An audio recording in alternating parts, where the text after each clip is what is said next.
Vot electronic înseamnă o modalitate de a vota folosind careva mijloace electronice. Există, la modul general, două tipuri de vot electronic. Foarte simplist vorbind. Este vot electronic în care persoana care vrea să voteze trebuie să meargă la un birou careva, la o secție electorală și să voteze cumva folosind un aparat. Și al doilea tip este că nu trebuie să meargă.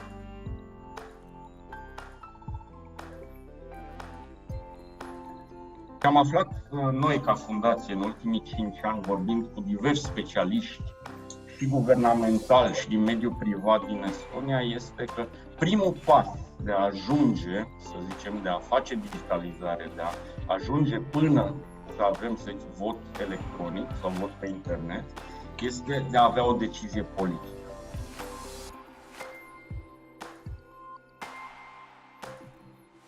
Internet voting can only be introduced if it's legally permitted and the technology meets the criteria of free, fair, open elections based on a secret ballot or whatever the national language of the constitution is.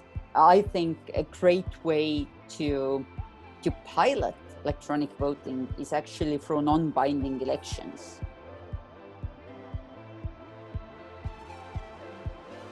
Începând cu 2014 am luat și noi calea aceasta a digitizării procesului electoral.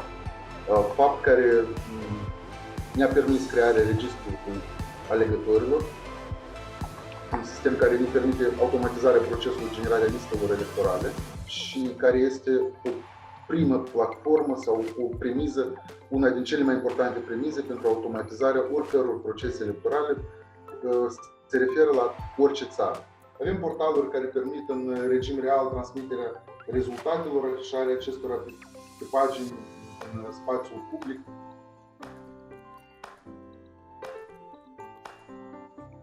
Digital solutions are not part of the way how we think about our democracies nowadays. First of all, to have like a proper conversation around it, with pros, cons, possible solutions, learning from others, the necessity, why we would need online voting in Hungary. Because I think as a lot of countries in our parts of Europe, we have a great part of our population living abroad. Why is it the case that Hungarians living outside Hungary, living in the neighboring countries, so for instance living in Romania, Ukraine, Serbia, and in countries like that, are able to vote by mail, which is like a quite easy solution for them. However, Hungarians living in the western part of Europe, who are like most of the time like more recent immigrants in the UK or in Spain, but also, I don't know, USA and or like Australia, they have to go physically to the embassy to vote. Basically, what this means in practice that if you live in the United States, if you live in like Miami, you have to fly to New York to the Hungarian consulate to vote. That would like cost you like 2 days of holidays, thousands of dollars just to cast a ballot paper. No wonder nobody does that. This could really facilitate our democracy and provide a solution for like those of the hundreds of thousands Hungarians who are right now very much in a difficult situation when it comes to exercising their rights to vote.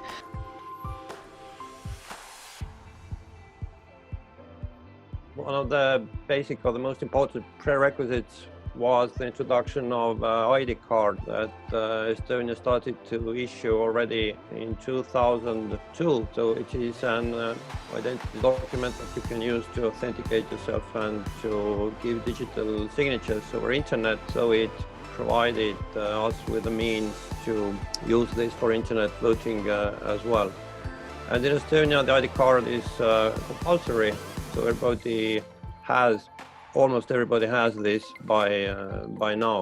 And internet voting started indeed small, but we have now reached a point where over 40% of voters vote online. The scientists have found out that voters are more likely to vote in the future. So they're more likely, if they have tried internet voting, they're more likely to vote in the future, and they're more likely to vote in general.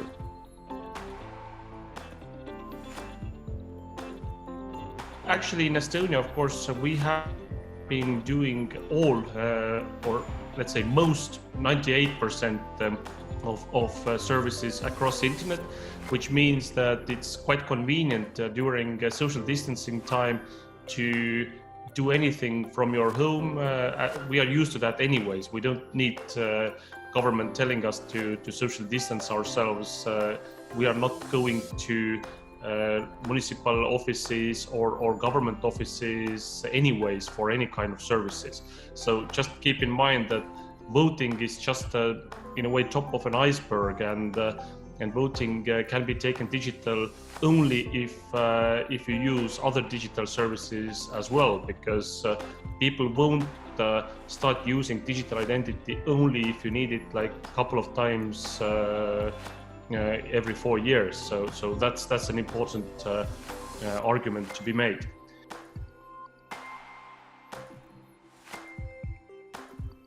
Because we have seen more than once how difficult it is to organize elections, especially when it comes to diasporas, the Romanian diaspora, the Moldovan diaspora, but also the Spanish or Italian.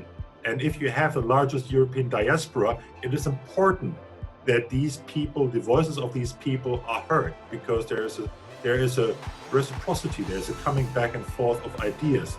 And these ideas also coming from abroad, from the people who are exposed to new experience, is extremely important.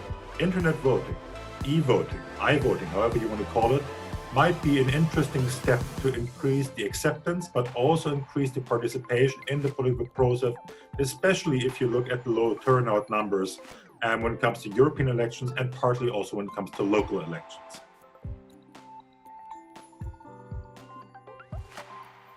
Future is for internet voting, and sooner or later internet voting will be introduced around the world.